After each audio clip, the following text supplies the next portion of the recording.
Hello bachcho, let's see this question. The question says that the electric potential existing in space is V as a function of xyz equal to A into xy plus yz plus zx. The first part is write the dimensional formula of A. Second part is find the expression for the electric field. And third part is if A is 10 SI units, find the magnitude of electric field at 1 meter, 1 meter and 1 meter. Okay.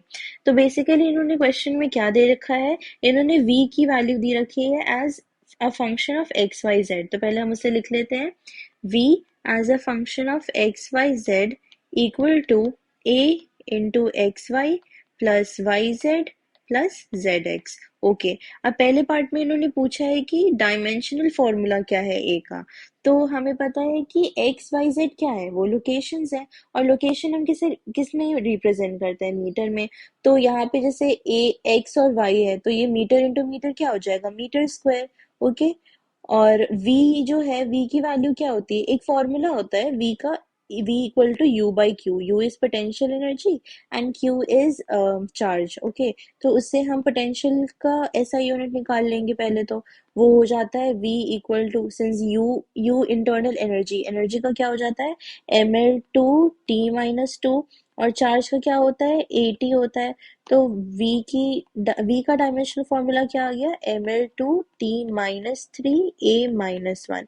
अब हम इसे इसमें put कर देंगे। a को हम लिख सकते हैं v बाई मीटर स्क्वायर। ठीक है, अगर हम ये पूरी वैल्यू को हम v से इधर ले जाएं लेफ्ट हैंड साइड में, तो वो डिवाइड हो जाएगा। तो हम इसे लिख लेते हैं ml2t-3a-1 बाई मीटर स्क्वायर, मतलब L2 कैंसिल।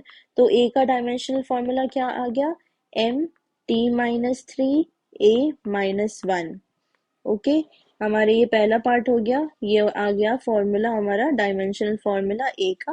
और इसे हम ऐसे भी लिख सकते हैं, दैट इज वोल्ट पर मीटर स्क्वायर, जो इन्होंने दे रखा है। ठीक है, हम नेक्स्ट पार्ट में क्या पूछ रहे हैं, नेक्स्ट पार्ट है find the expression for the electric field. Electric field एक फॉर्मूला होता है v equal to minus of integration E dot d r. Okay, ये फॉर्मूला होता है जिसमें v और e की रिलेशन दी गई है। तो इससे हम क्या निकाल लेंगे, e की वैल्यू आ जाएगी। अगर हम सिर्फ मॉड वैल्यू लेके चले तो वो क्या हो जाएगा, सॉरी हम मॉड वैल्यू नहीं लेते हैं, minus d v by d r हो जाएगा। ठीक है, माइनस हो जाएगा। तो वैसे हम e की वैल्यू लिख सकते हैं x y और z तीनों ही लोकेशंस में। तो वो क्या हो जाएगा, e equal to minus d v by d x i cap minus d v by d y j cap minus d v by d z k cap. ठीक है, अब हम ये हो गया। अब हम इसे डिफरेंशिएट कर देंगे पोटेंशियल को। तो चलिए करते हैं, ई इक्वल टू सब माइनस कॉमन ले लेते हैं। और सिंस पूरे को डिफरेंशिएट कर रहे हैं, तो differentiation of a into x y plus y z plus z x by d x plus differentiation of a into x y plus y z plus z x by dy plus differentiation of a into xy plus yz plus zx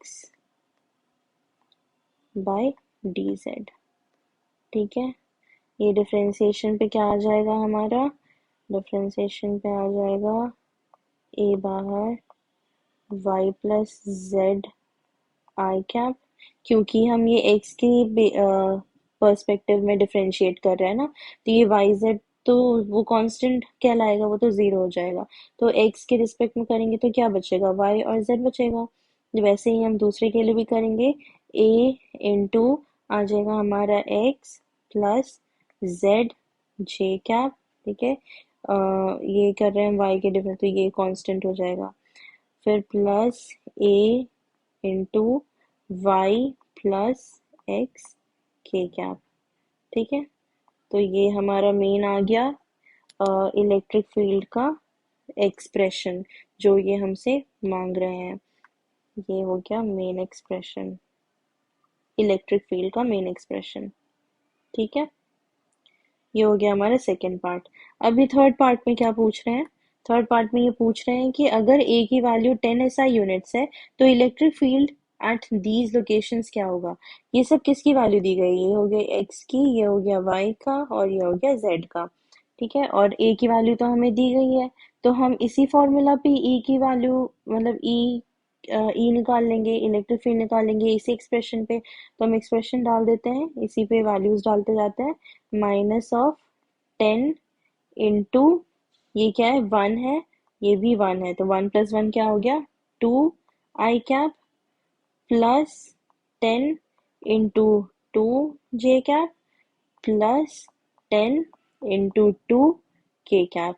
ठीक है, ये आ जाता है हमारा -20 आई cap, -20 जे cap, -20 के cap. ठीक है, ये इलेक्ट्रिक फील्ड का वेक्टर वैल्यू हो गया। ठीक है, तो ये अगर हम सिर्फ इलेक्ट्रिक फील्ड की मॉड वैल्यू या दैट इज स्केलर वैल्यू निकालें और इसे हम करें तो ये क्या आ जाएगा, 20 का स्क्वायर प्लस 20 का स्क्वायर प्लस 20 का स्क्वायर, दैट रफली comes out to be under root 1200 equal to 34.64 Newton per coulomb, जिसे हम अप्रोक्सली मान लेंगे 35 न्यूटन पर कुलम। ठीक है, इसे हम यहाँ लिख लेते हैं। तो इलेक्ट्रिक फील्ड की वैल्यू क्या आ गई, स्केलर वैल्यू आ गई हमारी, equal to 35 Newton per coulomb. ठीक है, ये हमारा हो गया तीसरा वैल्यू ऑफ इलेक्ट्रिक फील्ड।